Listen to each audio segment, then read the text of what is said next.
info you need. That's your KBLA Sports Minute. I'm Ray Richardson on KBLA Talk 1580.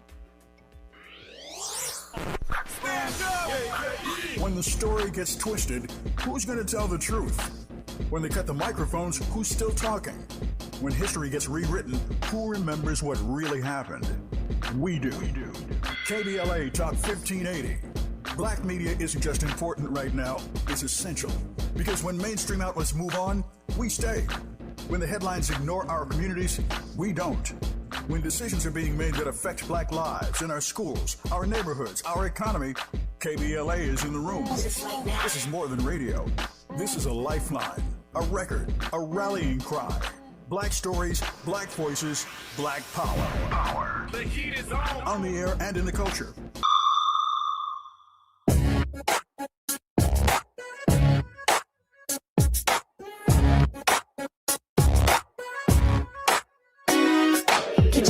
Jackson Jr. Show. The Jesse Jackson Jr. Show. The Jesse Jackson Jr. Show. The Jesse Jackson Jr. Show. Come on and talk with me. Come on and listen to me. Come on and talk with me. Come on and listen to me. KBLA. Talk 1580, download the app.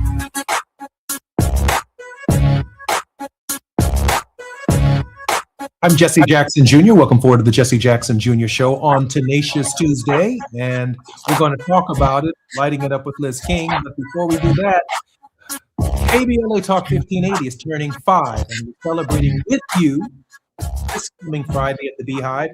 Join all of your favorite KBLA Talk Show 1580 hosts this Friday, June 19th, for our anniversary bash and Juneteenth celebration at the Beehive from 4 to 7 p.m. Food, drink, a DJ, dancing, games, and more.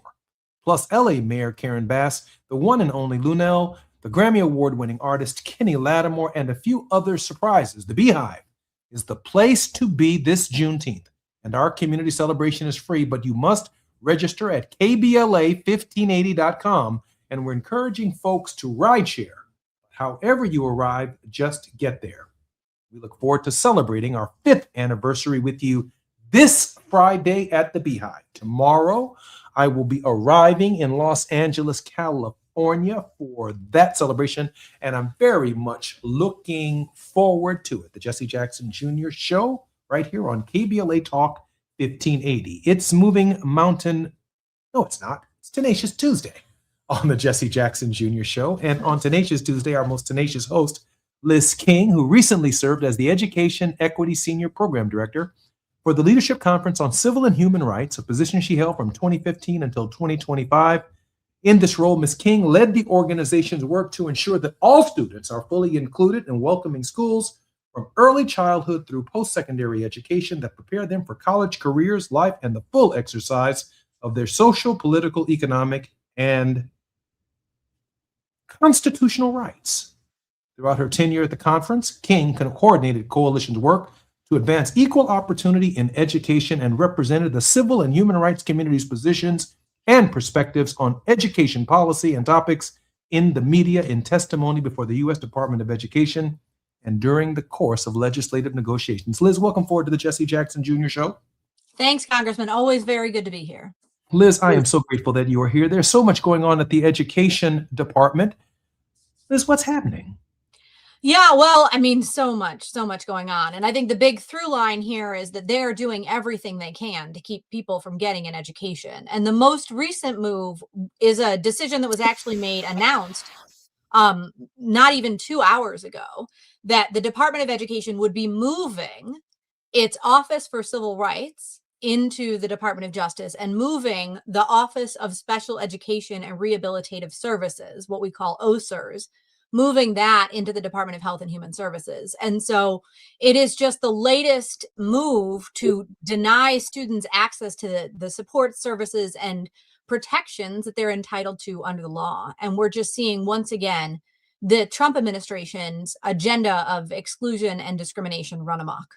I see something else occurring there as well. Remember now, the Department of Education has its founding, I believe, in 1979 at the conclusion of the Carter administration. And it is the Department of Education that is responsible for coordinating civil rights and human rights and standards across the 50 states, across the 3,500 counties that make up America, across the more than 20,000 municipalities, to move the standards higher for all Americans, to ensure equal protection under the law, equal justice, equal access for handicapped students, for how students are treated, for course requirements, for the quality and education of teachers. All of that work requires civil rights and human rights enforcement. But now you're taking the gut of the education department, you're moving it to the Department of Justice, which is usually criminal enforcement. And what we've seen from this Department of Justice is a willingness to turn civil rights statutes and legislation on its head, therefore criminalizing those who want equal justice within the states into a minority or increasing minority point of view. That is the civil rights of the education department, now in the Department of Justice, weaponized against what? White students, or weaponized for them against minority students who relied upon civil rights in the Department of Justice to change the civil code. Am I wrong upon this reflection, Liz? No, you're absolutely right here. I mean, what they throw this boogie word around of DEI. They talk about DEI this and DEI that, and then they get asked and they can't define it, and then they change it and they define it again.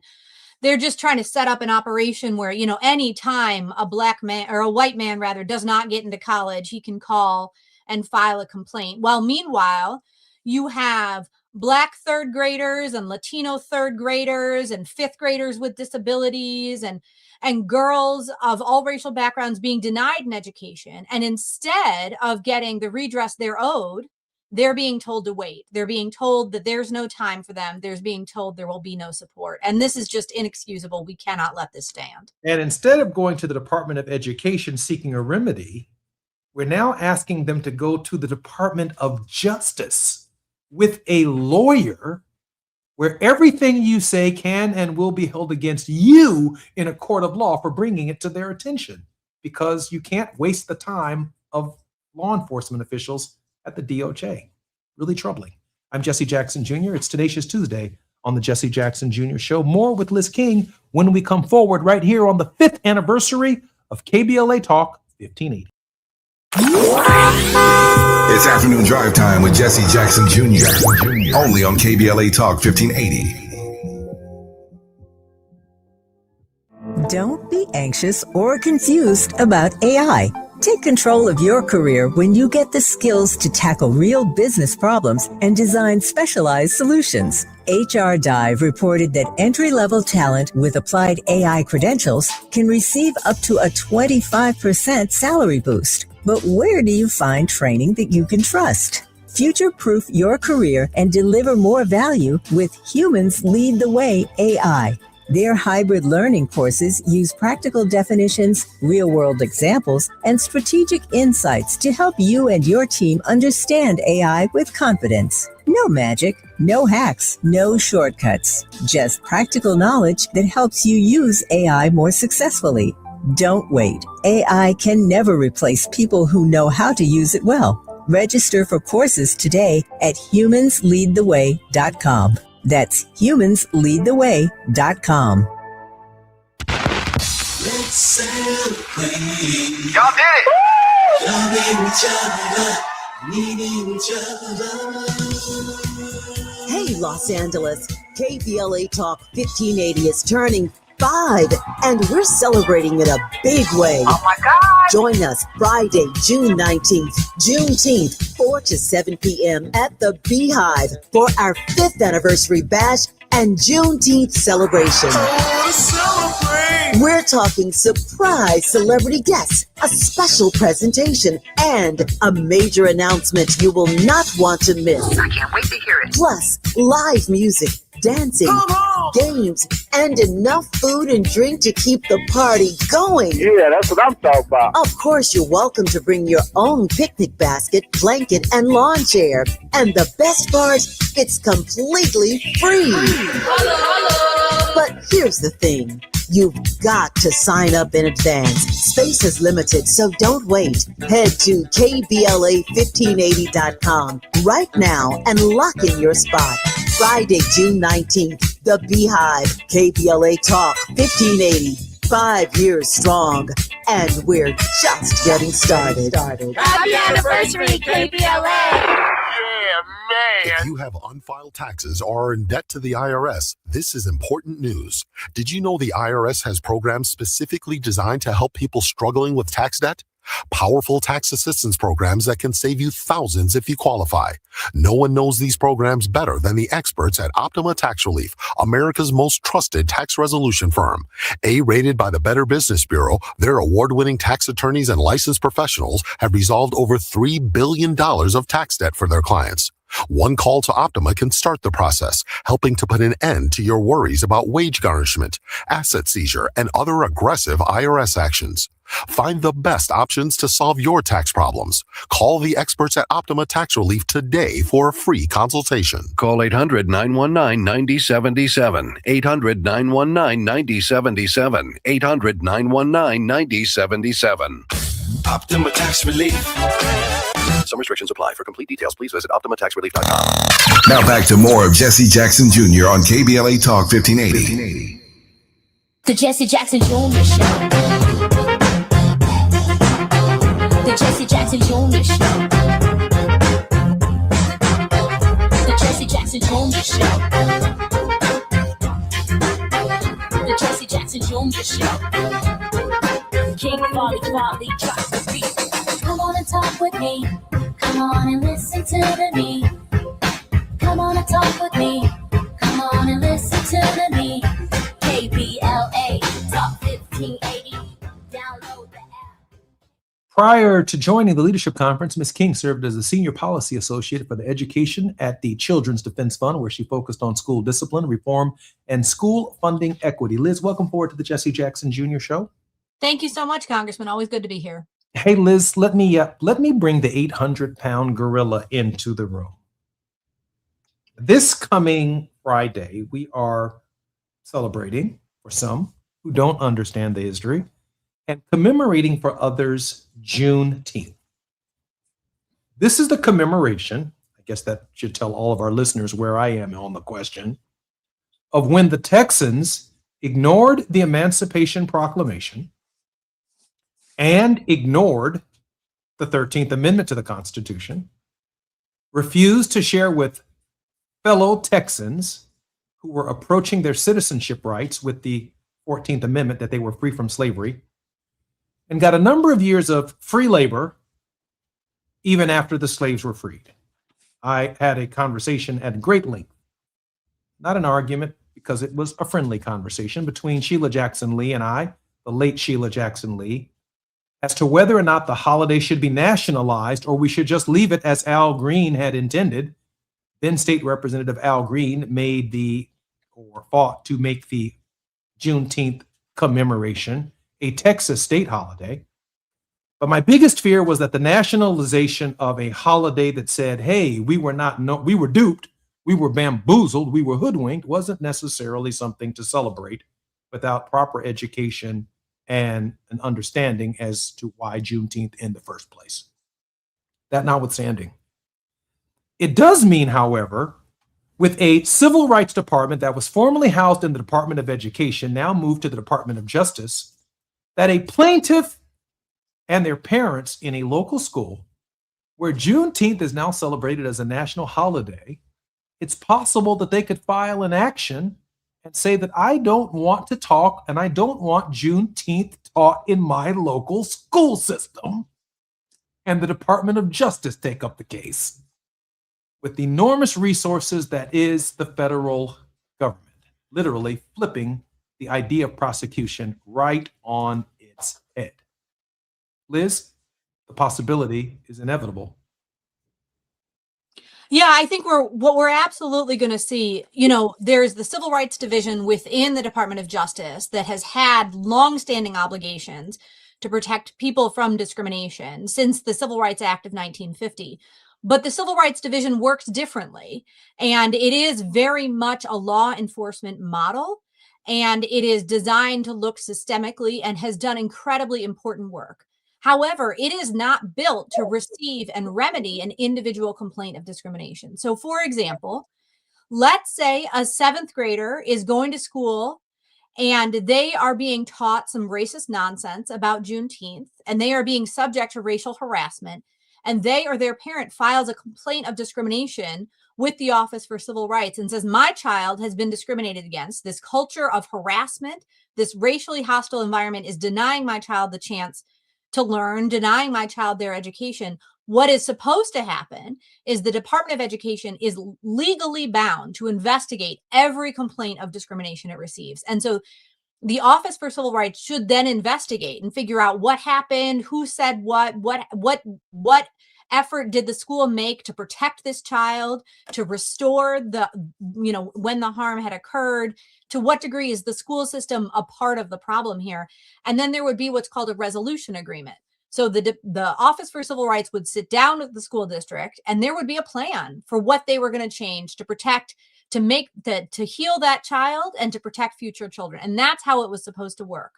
But if they're going to move this to the Civil Rights Division, then the question becomes, well, are they going to get a lawyer? Are they going to go to court? And the answer is, a lot of the time, most of the time, the answer is no, even in a situation if they actually respected the rights of that child.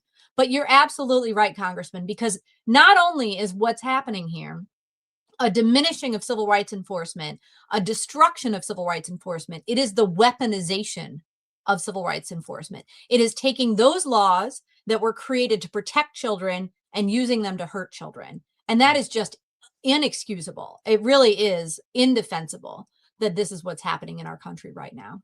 Liz, we're going to roll a clip right now. Senator Murphy. Thank you very much, Mr. Chairman. Ms. McMahon, good to see you. You and I have spent a lot of time over the years, and I appreciate your willingness to sit before the committee and answer some really important questions.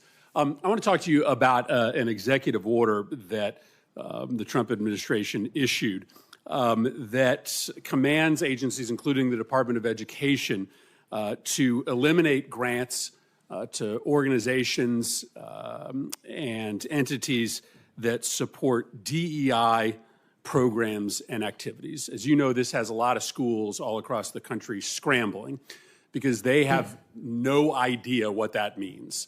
They don't know, because the order doesn't define DEI, as to whether they are in compliance or out of compliance and whether they are going to have their federal grants compromised. How does a school know whether it's running a DEI program or not? Well, certainly, and thank you, Senator, and it is good to see you again outside of the state of Connecticut, where we run into each other. DEI, I think, has been, it's a program that's tough. It was put in place ostensibly for more diversity, for equity and inclusion, and I think what we're seeing is that it's having an opposite effect. We are getting back to more segregating of our schools instead of having more inclusion in our schools. When there are DEI programs that say that Black students need separate graduation ceremonies or Hispanics need separate ceremonies, we are not achieving what we wanted to achieve with inclusion. Let me give you an example then. So this order applies to Department of Defense schools, and those schools have canceled all programming around Black History Month. So if a school in Connecticut celebrates Martin Luther King Day and has a series of events and programming teaching about Black history, are they in violation of a policy that says schools should stop running DEI programs? Not in my view. That is clearly not the case. The celebration of Martin Luther King Day and Black History Month should be celebrated throughout all of our schools.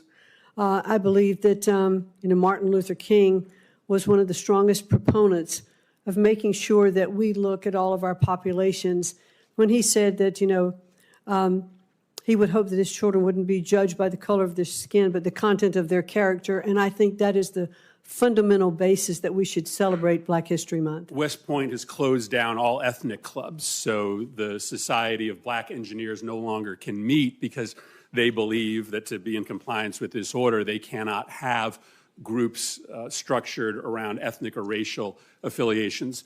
Would schools, would public schools be in violation of this order? Would they risk funding if they had clubs that students could belong to based on their racial or ethnic identity? Well, I certainly today don't want to address, hypothetical situations. I would like, once I'm confirmed, to get in and assess these programs, look at what has been covered. Is that a pretty easy one? I mean, you're saying that it's a possibility that if a school has a club for Vietnamese American students or Black students where they meet after school. That was Senator Chris Murphy during the confirmation hearing of Linda McMahon during the Senate confirmation for her to be Secretary of Education. I got to be candid with you, Liz. I'm even more confused after hearing the testimony of the Secretary of Education than I was before. However, this order closing the Civil Rights Department at the Education Department and moving into the Department of Justice, from my perspective, couldn't make it more clearer what they're targeting. Liz? No, absolutely. I mean, what we see is somebody who is obviously unqualified to serve in the role of Secretary of Education. They are trying to prohibit things they can't even tell you what they're trying to prohibit. We're seeing this time and time again, and they keep losing in court, actually, because what happens is there's a constitutional provision, there's a requirement that says people have to know what the law is so that they can understand whether they are in compliance or violating the law. They call this vagueness, right? That if the law is too vague, then it is unconstitutional. And they keep losing in court over this. But what we see here is that that's not the point. The point is not what does the law actually allow or require or prohibit. What they are trying to do is make us invisible. They are trying to make Black people invisible. They are trying to make white women invisible. They are trying to make disabled people invisible. They are trying to take away our history. They're trying to take away our stories. They're trying to take away who we are. They're trying to tell us we don't belong. You know, as we're thinking about the 4th of July coming up and this big conversation, we think about Juneteenth coming up and this big conversation, who belongs here? And she's making clear who she does and does not think belong. And it really is just a relentless declaration from this Department of Education over and over and over again that they choose ignorance over education, they choose exclusion over participation, and they choose discrimination over equal opportunity. And it's time for this to end. Liz, you know, I mean, she was clear that she supported, at least during her confirmation hearing, Martin Luther King Jr. and I assume his federal holiday, since it is the law, and so is Black History Month. But so is Pride Week, and so is Women's History Month. And the question I have is, if a student feels that Pride Week or Pride discussion is a problem, or their parents feel that it is a problem, they now, under this present maneuver, get to go not to the Department of Education for a remedy, but go to the Department of Justice for a remedy, which could very well challenge Pride Week, Black History Month, Juneteenth, other federal holidays that were designated by the Congress and therefore the American people to give consideration to a diversity of thought, a diversity of culture, a diversity of historical understanding in public schools and schools throughout the nation. I might also add that I heard a story just yesterday where even in military bases, this administration is honoring and elevating Confederate generals and Confederate ideology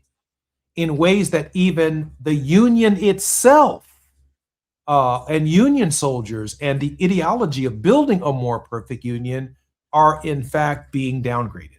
That seems to be part of the same movement that quote unquote their culture, our culture, needs to be their culture, accepted as our culture, as the predominant culture, with every other point of view in this country being reduced to either nothing or certainly a new kind of minority point of view. Yeah, absolutely. I mean, going back to what you were saying with respect to Juneteenth, I think the story of Juneteenth is information being withheld from people in order to oppress them, in order to subjugate them, right? I mean, people had these rights that were being denied to them because they were being denied the information about these rights that existed. And they know this playbook. So they're borrowing that same playbook from a pre-Juneteenth Texas and applying it here. They're denying information about the rights that you have. They're denying information about the opportunities that you have. They're denying the education that everybody here deserves. And I think we can see a through line here about how ignorance enables authoritarianism, about how ignorance is a tool of oppression and domination. And by then the flip is true, right? And that education is liberation, education is freedom. And we know this. We know this from Septima Clark. We know this from Sojourner Truth. You know, I've been thinking about these horrible things they were saying about Michelle Obama and the way in which they are attacking Black women in particular.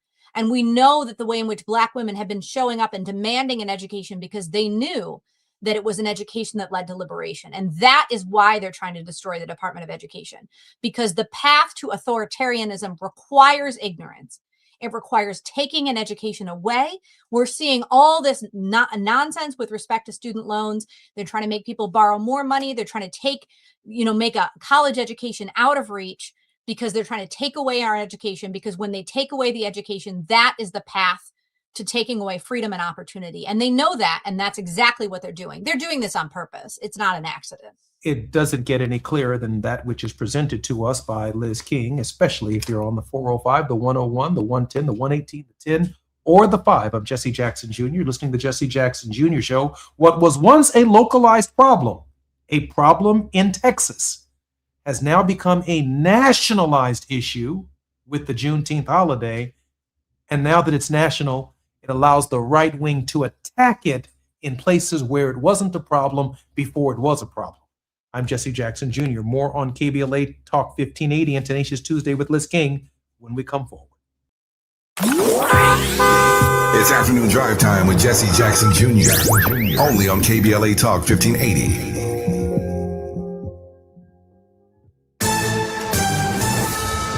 I'm Amber Payton with BIN News Now. Chicago leaders are celebrating a new mixed-use redevelopment project on the South Side.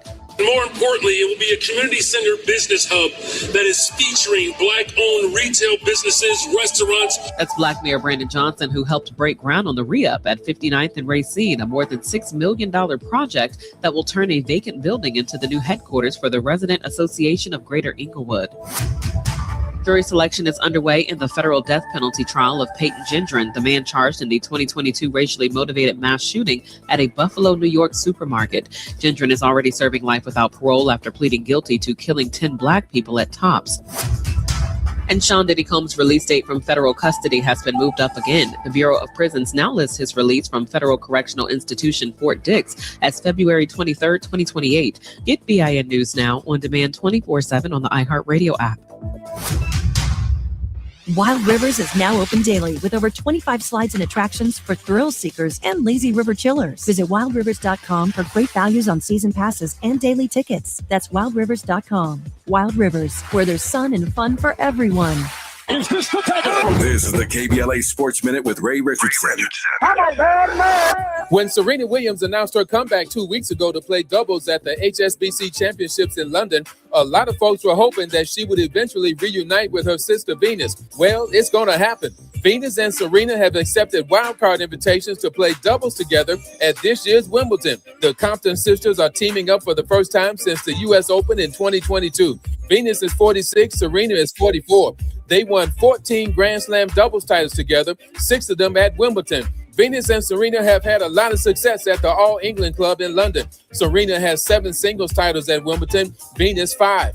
Venus and Serena have a combined 18 championships at Wimbledon. Ticket sales in London are expected to jump with the news of the Williams sisters making their return. First day of competition at Wimbledon is June 29th. No debates, no speculation, just the info you need. That's your KBLA Sports Minute. I'm Ray Richardson. More news, opinions, and conversation when we come forward on KBLA Talk 1580. This isn't a talk show. It's a town hall with no walls. This is KBLA Talk 1580.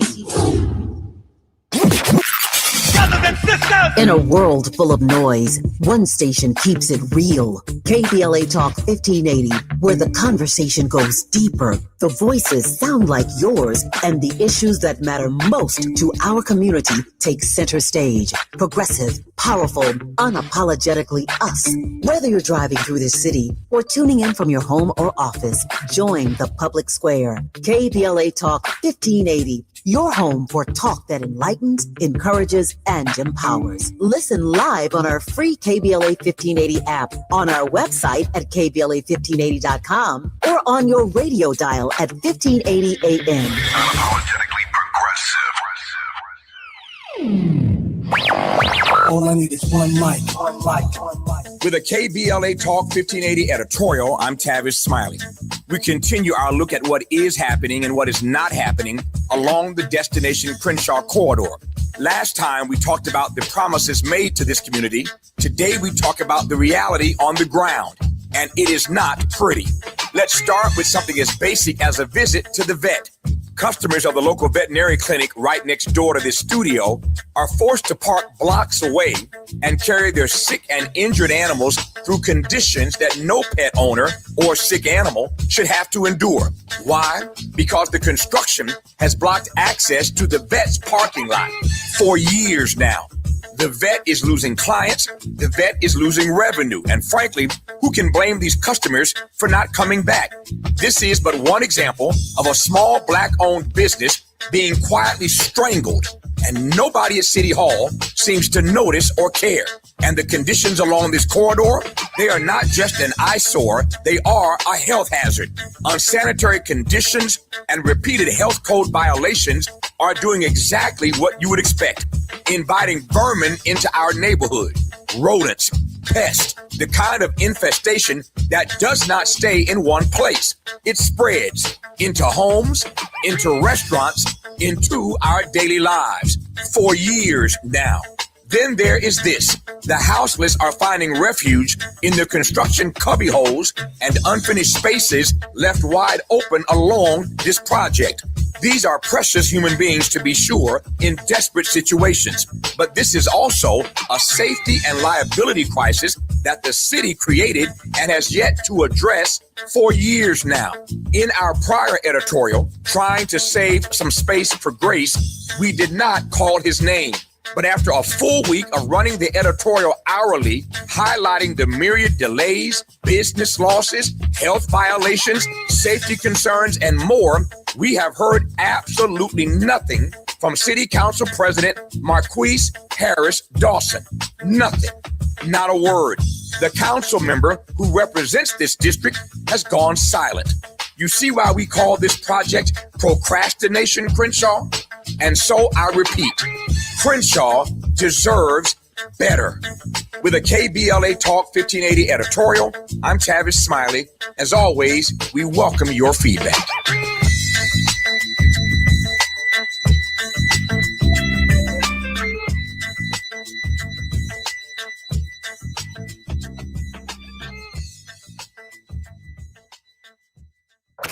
You're listening to Jesse Jackson Jr. on KBLA Talk 1580. The Jesse Jackson Jr. Show. The Jesse Jackson Jr. Show. The Jesse Jackson Jr. Show. The Jesse Jackson Jr. Show. King Folly drops the beat. Come on and talk with me. Come on and listen to the me. Come on and talk with me. Come on and listen to the me. KBLA Talk 1580. Download the app. I'm Jesse Jackson Jr., listening to the Jesse Jackson Jr. Show on KBLA Talk 1580. We are turning 5 years old on this coming Friday. We're celebrating it with you. Join all of your favorite KBLA Talk 1580 hosts this Friday, June 19th, for our anniversary bash and Juneteenth celebration at the Beehive from 4 to 7 p.m. That's rush hour. Just rush on over to the Beehive. Food, drink, a DJ, dancing, games, more, and plus, Mayor Karen Bass is going to be joining us, the one and only Luanell, the Grammy Award-winning artist Kenny Lattimore, and a few other surprises. The Beehive is the place to be this Juneteenth, and our community celebration is free, but you must register at KBLA1580.com. You must register at KBLA 1580.com, and we're encouraging folks to rideshare. But however you arrive, just get there. We look forward to celebrating our 5th anniversary with you this Friday at our Juneteenth anniversary festival. In this hour, Liz King is our very special contributing guest. Liz, welcome forward to the Jesse Jackson Jr. Show. Thank you, Congressman. Always love the conversation. Liz, I was thinking about the Leandro decision during the break, the decision that had been decided some 30 plus years ago in the state of North Carolina. And within the last 3 months, Leandro was thrown out by a conservative court. It was a decision where a white plaintiff's family moved from an urban area where they were enjoying a high quality education. They moved to a rural community or a Black community, sent their child to public school only to realize that the facilities and the instruction was inferior to where they had sent their child previously. They brought a lawsuit, and the court, at the trial court level, at the appellate level, all the way up to the state Supreme Court, ruled that the schools in the state of North Carolina were unequal, and that the state legislature must appropriate and spend billions of dollars to make them of equal high quality. Of course, over successive administrations, the U.S. government, Department of Justice, offered remedies, and the Department of Education to support the decision of Leandro until a most recent Supreme Court in North Carolina in the last 3 weeks, after 30 years of waiting for the legislature to act, threw the decision out and essentially declared it moot without spending a single cent. I can only imagine that millions of dollars of lawsuits and hundreds of cases are on their way to courts around the country using this kind of reverse logic of discrimination, a kind of anti-historical perspective, a kind of post-Brown versus the Board of Education reality is creeping back into our systems on a scale that we have not seen. Liz, is there anything that we can do about it? I know we got to vote in the midterms, and I don't hear much about Democrats arguing for equal high quality education right now. We're trying to stop Trump. We're trying to deny Trump a majority in the Congress, but congressmen just don't vote on presidential behavior. They vote on issues like the ones that are before us right now, for which you have dedicated your life to remedying. Liz King? Absolutely, Congressman. I mean, we vote. All of us are going to say that every day. Voting is just so important. But I think what you have talked about is even more important in some way, which is, what are we voting for? What is this all actually about? I mean, obviously, this man needs to be stopped and has no business being president. And obviously, he is doing terrible things in Washington, D.C., around the country and around the world. And obviously, this man has no business having any power or authority over anybody else's life. And obviously, all of that is true. And what is our plan moving forward? Because our country was not doing a good enough job before this man got into office. And it really is about time. I mean, I know when you were in Congress, this was a huge priority of yours. What is the future of education going to look like? What is the future of education in the United States? And I think, your invocation here of the Juneteenth Day of Remembrance and sort of this forthcoming 4th of July, we are in a period of thinking about who we are as Americans and who we will be. And education has always been a part of that story, has always been a part of the question. And you talked about that North Carolina litigation, and there was litigation in Pennsylvania. In Ohio, there was a lawsuit, and Congressman Shaka Fattah talks about this all the time. There was a lawsuit where the Supreme Court for the state of Ohio found that the education system in the state of Ohio was unequal and found there was nothing they could do about it. And so it really is up to state legislatures and the Congress to finally have a plan to move us towards equal educational opportunity. There were these big economic analyses, and, the Federal Reserve and all of these banks did all this research, and they found how much it costs our gross domestic product in the way that we provide an unequal education, because we deny some children the opportunity to learn how to read and how to do math alongside their peers. Because we deny them that chance to learn, then they are not in a position to contribute to our economy in the way that they are capable of. And so it really is just a question of, when will these policymakers get together and meaningfully commit to provide for the education system that all of our children deserve. The goal is to turn people into tax revenue generators so they can pay taxes and not tax consumers where they find themselves on welfare and needing various forms of public subsidy, but it presupposes that they get the highest form of education possible, that they can be competitive in any given economy, including economies that are quickly changing, leaving potentially millions of people without work or under capable of providing the kind of work necessary in the current growing economy, which right now happens to be largely fueled by artificial intelligence.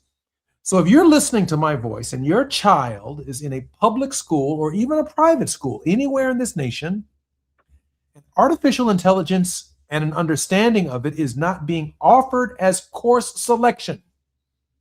I'm talking about your children who are being systematically miseducated or undereducated or ill-prepared to participate in the right now economy, the right nowness of it all.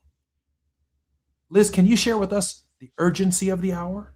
Absolutely. We are entering a threshold question of whether the people will use AI or AI will use the people. And our education system needs to be in a position to offer children the opportunity to understand this technology and to use this technology so that they are not used by it. One of the things I am most concerned about is moving into a scenario in which children in poverty are taught by robots and wealthy children are taught by human teachers. And we're seeing over and over again these initiatives that look to undermine teaching, undermine the critical work of educators, and outsource that to an app, outsource that to a technology. And we need to find ways to use this educational technology to support the brilliance of our children, to support the growth and development of our children, and not enable our children to be exploited by this technology and not undermine the very human act of teaching. And so there's a lot going on here. We're going to need families to really speak out and ensure that their children are the users of technology, the understanders of technology, and not just the product of technology. You know, it's fascinating because this week I talked about education with Ernest Krim, and the more you mention this, you have to ask yourself the question, for those of you who think robots in the classroom would be the answer, would a robot be able to discern that a child in the classroom is hungry? Would a robot be able to discern in a classroom whether or not a child is abused or in some kind of mental crisis? Or are they just teaching instruction? Teaching is a human function, and observation and discernment is part of that process. That's why we need to honor our teachers. We need to pay them what they're worth because they play a role in the rearing of our children too. I'm Jesse Jackson Jr. This is the 5th anniversary of KBLA Talk 1580. Look forward to seeing everybody at the Beehive more when we come forward with Liz King right here on KBLA Talk 1580. While you're stuck in traffic, we can at least bring you up to speed on the news of the day. You're listening to Jesse Jackson Jr. only on KBLA Talk 1580.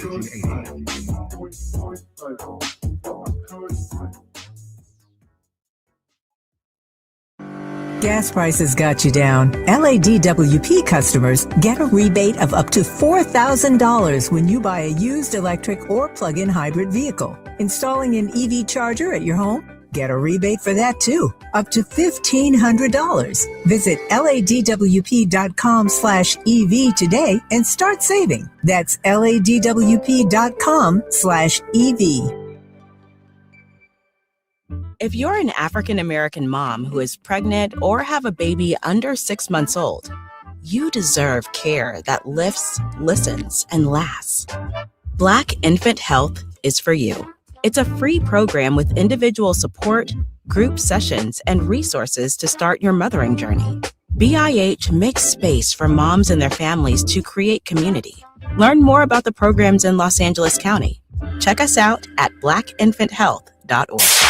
KBLA Talk 1580. We've got a lot to talk about.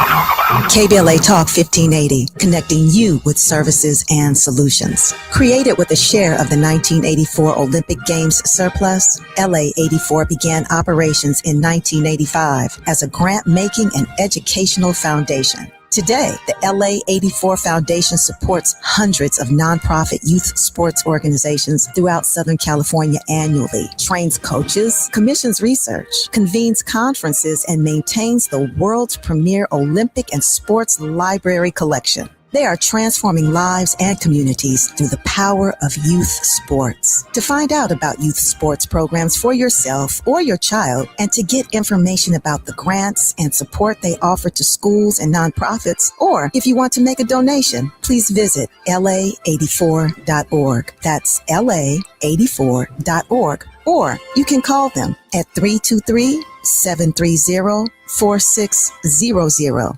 This is a community call to action from KBLA Talk 1580. Lena Bloom for the Bail Project. Imagine you're stuck in a jail cell and you can't afford bail and someone offers you a way out. Just plead guilty and you can go home and kiss your kids goodnight. What do? What thousands have. You plead guilty whether you are or not. Cash bail makes poverty a crime. That's why the Bail Project helps those who can't afford it while fighting to end cash bail, because freedom should be free. Brought to you by the Ad Council. Indeed presents hires you can't afford to get wrong, like nuclear reactor safety expert. I disabled the backup cooling system. It was making such an annoying noise. You heard it, right? It was like, We're on a countdown to core failure. And you're saying we don't want that? This is a job for sponsored jobs. This is what happens when you don't sponsor your job on Indeed. Next time, get matched with quality candidates with Indeed sponsored jobs. Visit Indeed.com/hire now and sponsor your job today. Now back to more of Jesse Jackson Jr. on KBLA Talk 1580. The Jesse Jackson Jr. Show. The Jesse Jackson Jr. Show. The Jesse Jackson Jr. Show. The Jesse Jackson Jr. Show. King Quality drops the beat. Come on and talk with me. Come on and listen to me. Come on and talk with me. Come on and listen to me. KBLA Talk 1580. Download the app. I'm Jesse Jackson Jr. Welcome forward to the Jesse Jackson Jr. Show on KBLA Talk 1580. Our very special regular contributor on this show in this hour on Tenacious Tuesdays is Liz King. Liz, welcome forward to the show. Thanks, Congressman. It's always good to be here. Hey, Liz, let's talk about a national standard for a second, because we are actually arguing the very nature of the separate and unequal system. All 50 states have a different standard.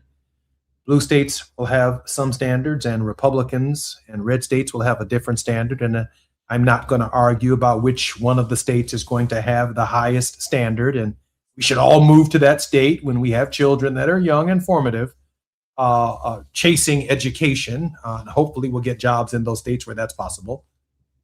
But we live in a nation that's been able to build a highway system from one end of California to the other, from one end of the state of Illinois to another, from the state of Maine all the way to Los Angeles, California, and Los Angeles, California, all the way to Fort Lauderdale, Florida, the same essential highway system.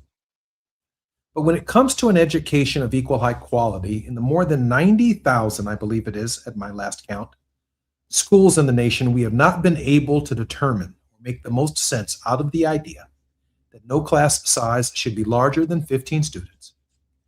That every school and every classroom deserves a teacher with a college degree paid for by the government, form of public service, or master's degree or PhD, or a certificate that is of equal value, to provide every single one of our children, which would essentially be the largest jobs program in the history of the United States, the same equal high quality education as a national standard. Now, we can argue the states' rights system one state at a time, from North Carolina to California to Mississippi, or we can, as a nation, be determined on the 250th anniversary to build an education system consistent with the ability to build an airport and land a plane anywhere in the United States with the reasonable assurance that you'll be able to take off and land at another airport at some far distant American destination.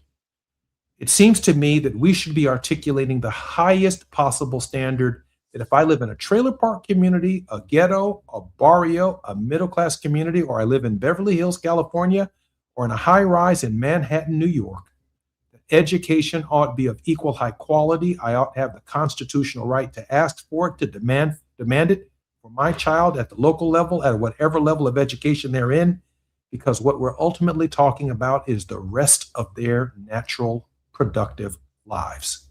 Liz, are we on the road to one high standard? Well, Congressman, I think the question of what road we're on is an open question right now. To go back to that clip, we are in a situation in which we have someone calling themselves the Secretary of Education who's creating ridiculous standards that they can't even define, and saying that diversity, equity, and inclusion, core foundational American values, are somehow against the law. And so where we're headed, I think, is not clear. But where we need to go is absolutely what you're talking about. To be an American child should mean to be educated. It should mean that you have an opportunity to learn math and science and to read and learn about social studies, to understand the government so that you can be an active participant in our society, so that you can be a decider, so that you can be a leader. Every child in this country should receive an education that enables them to be a U.S. senator one day, or to be a bench scientist, or to be a pediatrician, or to be a poet or an author. What we need is an education system that enables all of our children to bring their diverse talents and knowledge and skills to bear on the problems of the moment. I mean, we're looking at a climate crisis that is only growing worse by the year. And I can say with absolute certainty that there is a child in Los Angeles or Chicago or Philadelphia who knows the answer, who could tell us where to go, who could tell us what the energy future is, but they can't, because we have denied them the basic math and science they need to bring to bear the brilliance that they have about the problems of today. And I think you're absolutely right. What we need is a universal national standard that says every child deserves an education that enables them to go to college, to pursue a career, and to exercise their full social, political, and economic rights. I mean, we know it is an education that enables educated voters. It is an education that enables an educated workforce. It is an education that enables us to live harmoniously together. And I think what we are living in right now is a moment in which there is a concerted effort to deny that education, to undermine that education, and to discriminate in the provision of that education, because that serves the agenda of this moment. That serves the agenda of this president. That serves the agenda of this administration and this MAGA movement. And that's why the solution is education. The solution has always been education. Liz, in this moment, I have two very quick questions I'd like to ask you. One, your initial thoughts on the UFC event at the White House and how it even plays into this conversation, a kind of down educating the significance of the 250th anniversary of the nation with a circus and a charade at the White House, and the outrageous comments made by a wrestler, a UFC fighter, regarding Michelle Obama. The profound embarrassment we were all subject to, I don't even know what it will mean to recover from that. The dishonor, the disregard, the disrespect that was shown to all of us by that spectacle, I just cannot believe that was allowed to happen. Even with so much that has happened, it still seems unbelievable.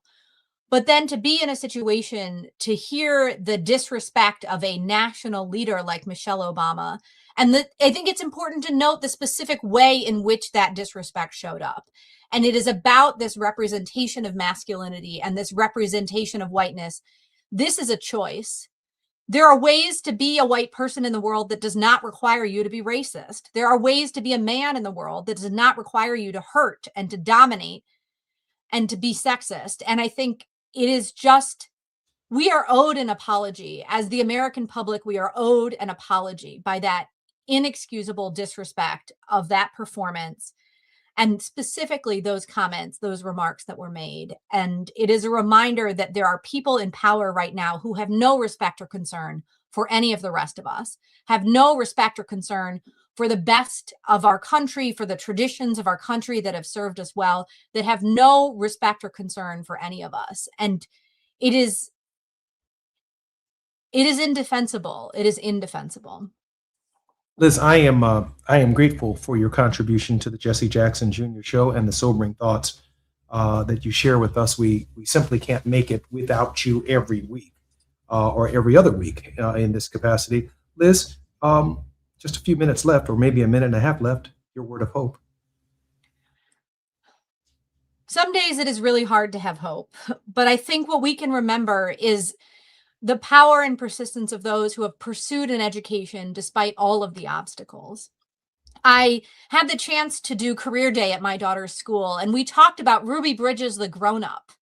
And we know the story of Ruby Bridges, the grown-up. And I've been thinking a lot about Ruby Bridges, who has spent her whole life opening doors for other children, making sure that every child had a chance to pursue an education. And I think that's what I'm going to carry with me, is the power of Ruby Bridges, the child, the power of Ruby Bridges, the grown-up, and what we all have to learn, and the way that all of us can move forward in a country in which all children are educated, in which the best and brightest of each one of us, all of our gifts and talents are brought to bear. And I am optimistic that we will get there together. It is the 5th anniversary of KBLA. We're on Tenacious Tuesdays with Jesse Jackson Jr. and Liz King. In the next hour, our very special and regular contributor, Barbara Arnwine, will be with us. We'll be on the grind with Barbara Arnwine, but we can't thank Liz King enough for her weekly and bi-weekly contribution to the Jesse Jackson Jr. Show. A lot going on at the Department of Education. There's a lot our parents should be concerned about for our children in this very delicate hour of the 250th anniversary of the Declaration of Independence and the idea, the philosophical idea, the premise that all men, yes, all men and women are created equal. Well, there's a lot to be desired in that ambition. We've got a lot of work to do. I'm Jesse Jackson Jr. More on KBLA Talk 1580 with Barbara Arnwine when we come forward. KBLA 1580 Santa Monica. I'm Amber Payton with BIN News Now. Chicago leaders are celebrating a new mixed-use redevelopment project on the south side. More importantly, it will be a community-centered business hub that is featuring Black-owned retail businesses, restaurants. That's Black Mayor Brandon Johnson, who helped break ground on the re-up at 59th and Racine, a more than $6 million project that will turn a vacant building into the new headquarters for the Resident Association of Greater Inglewood. Jury selection is underway in the federal death penalty trial of Peyton Gendron, the man charged in the 2022 racially motivated mass shooting at a Buffalo, New York supermarket. Gendron is already serving life without parole after pleading guilty to killing 10 Black people at Tops. And Sean Diddy Combs' release date from federal custody has been moved up again. The Bureau of Prisons now lists his release from Federal Correctional Institution Fort Dix as February 23, 2028. Get BIN News Now on demand 24/7 on the iHeartRadio app. Wild Rivers is now open daily with over 25 slides and attractions for thrill seekers and lazy river chillers. Visit wildrivers.com for great values on season passes and daily tickets. That's wildrivers.com. Wild Rivers, where there's sun and fun for everyone. This is the KBLA Sports Minute with Ray Richardson. When Serena Williams announced her comeback 2 weeks ago to play doubles at the HSBC Championships in London, a lot of folks were hoping that she would eventually reunite with her sister Venus. Well, it's going to happen. Venus and Serena have accepted wildcard invitations to play doubles together at this year's Wimbledon. The Compton sisters are teaming up for the first time since the U.S. Open in 2022. Venus is 46, Serena is 44. They won 14 Grand Slam doubles titles together, 6 of them at Wimbledon. Venus and Serena have had a lot of success at the All England Club in London. Serena has 7 singles titles at Wimbledon, Venus 5. Venus and Serena have a combined 18 championships at Wimbledon. Ticket sales in London are expected to jump with the news of the Williams sisters making their return. First day of competition at Wimbledon is June 29th. No debates, no speculation, just the info you need. That's your KBLA Sports Minute. I'm Ray Richardson. More news, opinions, and conversation when we come forward on KBLA Talk 1580. In a world full of noise, one station keeps it real. KBLA Talk 1580, where the conversation goes deeper, the voices sound like yours, and the issues that matter most to our community take center stage. Progressive, powerful, unapologetically us. Whether you're driving through this city or tuning in from your home or office, join the public square. KBLA Talk 1580. Your home for talk that enlightens, encourages, and empowers. Listen live on our free KBLA 1580 app, on our website at KBLA1580.com, or on your radio dial at 1580 AM. Unapologetically progressive.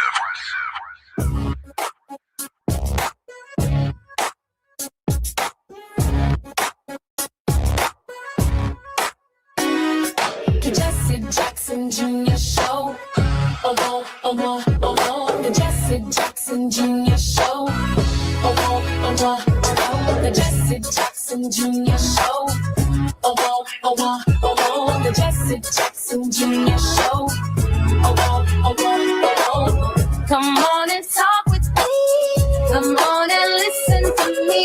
Come on and talk with me. Come on and listen to me. KBLA Talk 1580. Download the app.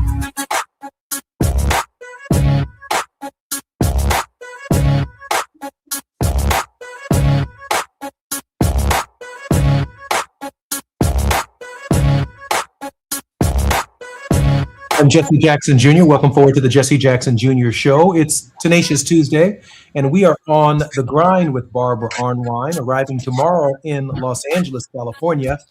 KBLA Talk 1580 is turning 5, and we're celebrating it with you.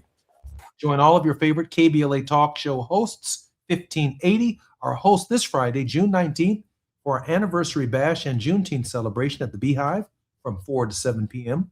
Food, drink, a DJ, dancing, games, and more. Plus, LA Mayor Karen Bass, the one and only Lunel, Grammy Award-winning artist Kenny Lattimore, and a few other surprises. The Beehive is the place to be this Juneteenth, and our community celebration is free, but you must register at KBLA1580.com, and we're encouraging folks to ride share. However you arrive, just get there.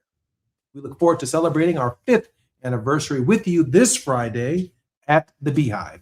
I'm Jesse Jackson Jr., and our very special guest and regular contributor on the Jesse Jackson Jr. Show, who keeps our nose, ears, and eyes to the ground and in the streets, is none other than attorney Barbara Arnwine, the president and founder of the Transformative Justice Coalition, and is internationally renowned for contributions on critical justice issues, including the passage of many pieces of landmark legislation in the Congress of the United States that have national and broad implications. I want to talk about Barbara and the list of things that she wants all of us to do. At some point in time in the program, we're obviously going to talk about how we can be the wind beneath her wings and keep her moving. But Barbara, I got to at the outset of the program, and this is only the first segment. As you know, I have to ask you the question. The outrageous insult of Michelle Obama at the UFC event. Wait. Woo! Did you ever hit it? Outrageous. Outrageous. You know, black women have suffered a lot in this country. We have been subjected to so many indignities. But one of them has been taking our strength and using our strength as a crutch by calling us men.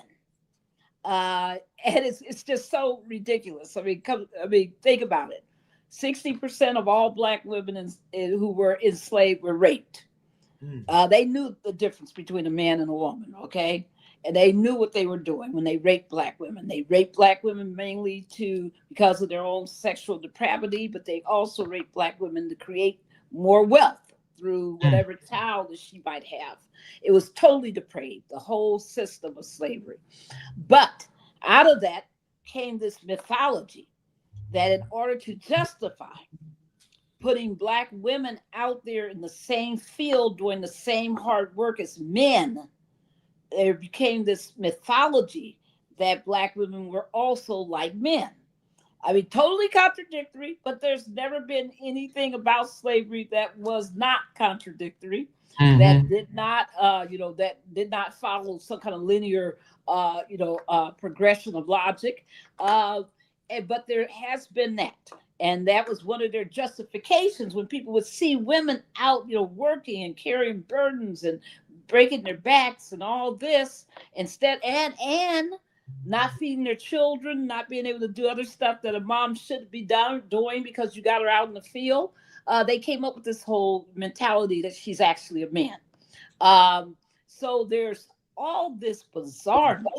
I think that, one thing that you find in slavery that we are still shackled with is what I call mass delusional, syndrome, which is the ability of white people to look at a fact and see something else. And many of us have been victims of that delusional, racial delusion that we see. And the bad thing was not only that this idiot said this, the bad thing was that nobody rushed to rush him out. Absolutely. Come on now, they rushed people out. That's meetings. That's in right. fact, that same day they rushed an athlete out who had been pro-Palestinian. They rushed him out of the White House. Barbara, that raises for me the question of the tort. Yes, go ahead. I think the plaintiffs here are Malia and Sasha. I think that the idea that in this weirdo, this jackass's mind, yes, that Michelle Obama is not a woman, that it is a tort towards her daughters as if to suggest that they are not born of woman. And the tort itself ought be litigated by Malia and Sasha, and that they ought request as part of the damages $1.8 billion, which sounds like a reasonable number that's been floated around in Washington. Right. The list of everyone who was in attendance is at the White House. You can't get in the White House, you know it as well as I do, without surrendering your ID and being on a list or buying a ticket. The crowd, Mr. Zuckerberg, the head of the UFC, and a number of other prominent celebrities were present for the tort, can all serve as either witnesses or they can identify with the tort. It just seems to me that to lift this burden, listen, since the internet has been abuzz about the idea of suing the UFC as well as this individual, some of the negative, vitriolic, disgusting language, at least for 24 hours, has stopped, because no one wants to be on the hook for what took place there, but still no statement from the White House or the UFC distancing themselves from what took place on that night. Dana actually did issue a statement. Oh, he did recently? He did one at he did one. I was reading it. I was reading it, and he basically said it was disgusting and not approved, etc., etc. But hey, here's the bottom line. I do events all the time, right? And if it's a big public event, I normally have to submit my comments. Mm-hmm. Somebody approves them, especially if they're on the White House grounds. I've never been able to give a speech on the White House grounds that was not vetted, approved, gone through several iterations. Come on, the most famous story of John Lewis's life, right? Besides Selma, is the speech that he gives at the Washington Monument and all the vetting of the speech, right? Barbara, give me 1 second. We got to come forward. I'm Jesse Jackson Jr. listening to Barbara online. We're on the grind right here at KBLA Talk 1580. More when we come forward. It's afternoon drive time with Jesse Jackson Jr.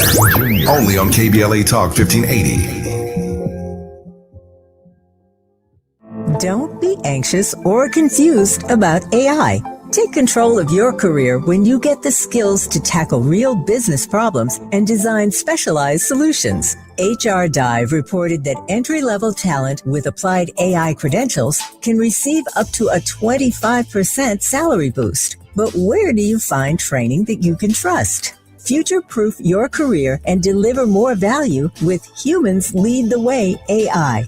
Their hybrid learning courses use practical definitions, real-world examples, and strategic insights to help you and your team understand AI with confidence. No magic, no hacks, no shortcuts. Just practical knowledge that helps you use AI more successfully. Don't wait. AI can never replace people who know how to use it well. Register for courses today at humansleadtheway.com. That's humansleadtheway.com. Let's celebrate. Y'all did it! Loving each other, needing each other. Hey, Los Angeles, KBLA Talk 1580 is turning 5, and we're celebrating in a big way. Oh my God! Join us Friday, June 19th, Juneteenth, 4 to 7 p.m. at the Beehive for our 5th anniversary bash and Juneteenth celebration.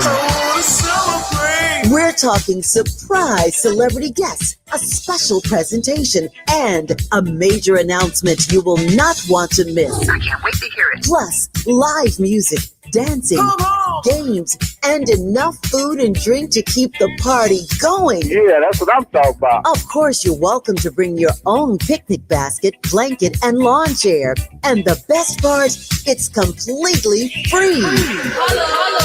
But here's the thing. You've got to sign up in advance. Space is limited, so don't wait. Head to KBLA1580.com right now and lock in your spot. Friday, June 19th, the Beehive, KBLA Talk 1580. 5 years strong, and we're just getting started. Happy anniversary, KBLA! If you have unfiled taxes or are in debt to the IRS, this is important news. Did you know the IRS has programs specifically designed to help people struggling with tax debt? Powerful tax assistance programs that can save you thousands if you qualify. No one knows these programs better than the experts at Optima Tax Relief, America's most trusted tax resolution firm. A-rated by the Better Business Bureau, their award-winning tax attorneys and licensed professionals have resolved over $3 billion of tax debt for their clients. One call to Optima can start the process, helping to put an end to your worries about wage garnishment, asset seizure, and other aggressive IRS actions. Find the best options to solve your tax problems. Call the experts at Optima Tax Relief today for a free consultation. Call 800-919-9077. 800-919-9077. 800-919-9077. Optima Tax Relief. Some restrictions apply. For complete details, please visit OptimaTaxRelief.com. Now back to more of Jesse Jackson Jr. on KBLA Talk 1580. The Jesse Jackson Jr. Show. The Jesse Jackson Jr. Show. The Jesse Jackson Jr. Show. The Jesse Jackson Jr. Show.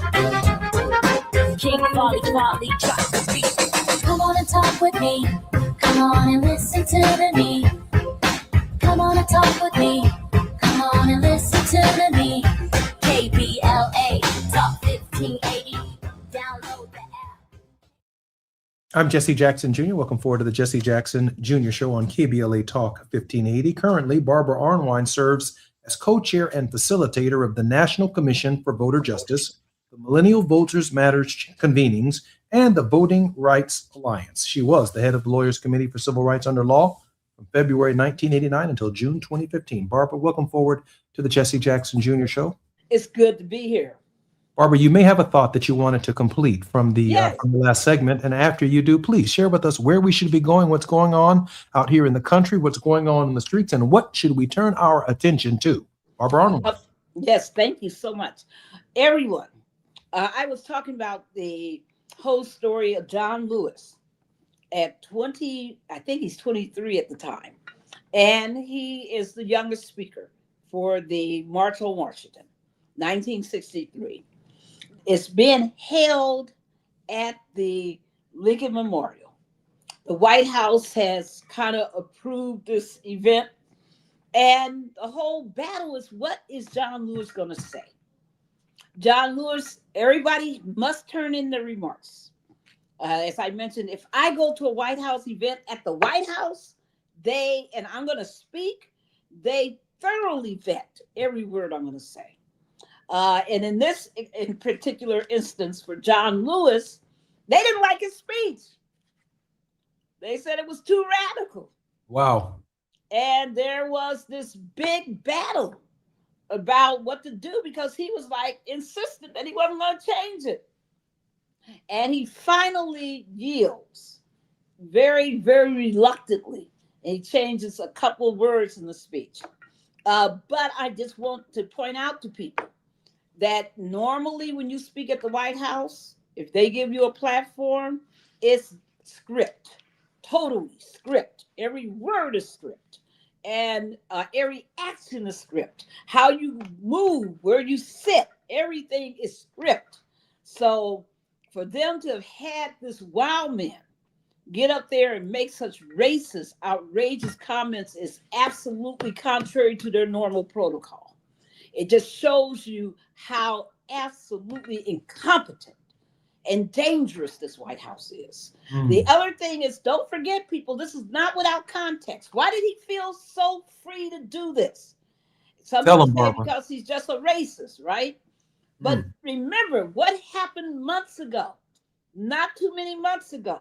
What did the president himself post about Michelle Obama and Barack Obama? It was disgusting. Exactly. And he felt emboldened by that. He clearly felt he was walking in a tradition that was consistent with what the president himself believed. Kind of sounds like January 6 rioters who heard something at the White House and got to marching. You got to. They heard something at the rally and got to marching, right? And by the way, folks, be careful. They're declaring that the July 4th event, because nobody wants to perform at it except for some, raunchy performers, that they're going to now turn it into another Trump rally. Another Trump rally on the mall. Beware. That's all I can say.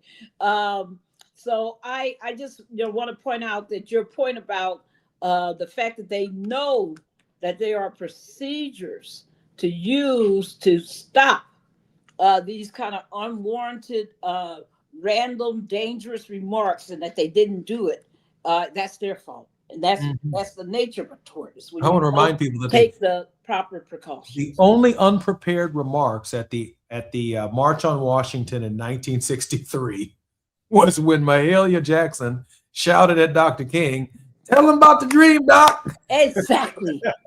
And he went off script, right? He went off script. Exactly. Otherwise, there would be no "I have a dream" speech. And it's fascinating because he had given that speech all over the country, right? It was written by, if I'm correct, a senior minister out of Detroit, that particular part of the speech, and had been, previously uttered in its entirety in Detroit, which is why she knew about it.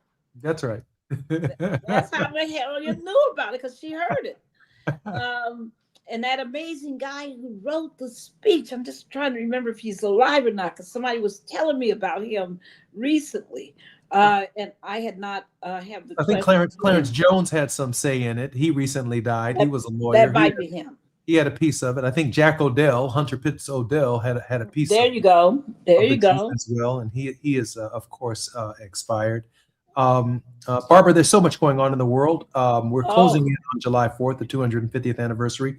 Barbara, what should we be focusing on right now? First of all, before I get you know what I'm going to tell people. You got an obligation, folks, right now to vote. And that is extremely important that you take your time and exercise your vote. Right now, there are elections going on in the following states. And if you live in those states, you got family in those states, you make sure they're voting. Make sure that you're voting today.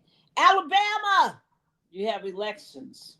California, good old California, you have elections today.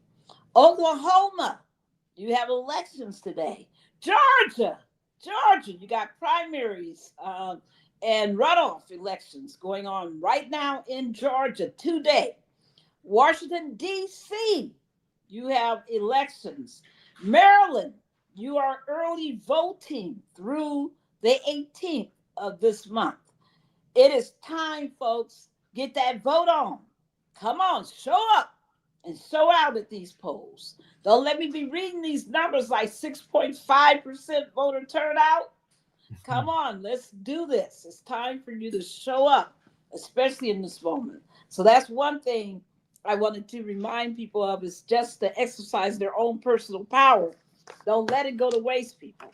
The other thing I wanted to talk about is that insidious, vicious, wicked raid on the Ohio Organizing Committee.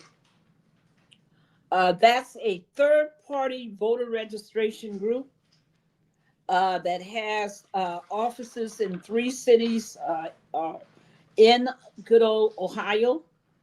They were raided by over 100 FBI agents who took it upon themselves not only to crash into their offices without a warrant for most of these raids, but they also sent agents to people's homes and interview and interrogated. Wait a minute, folks. I want you to envision this. I want you to see this with your own eyes in your head. They arrived at people's homes, knocking on the doors, all these federal agents, FBI agents, and they had their guns drawn. And Unbelievable. Unbelievable.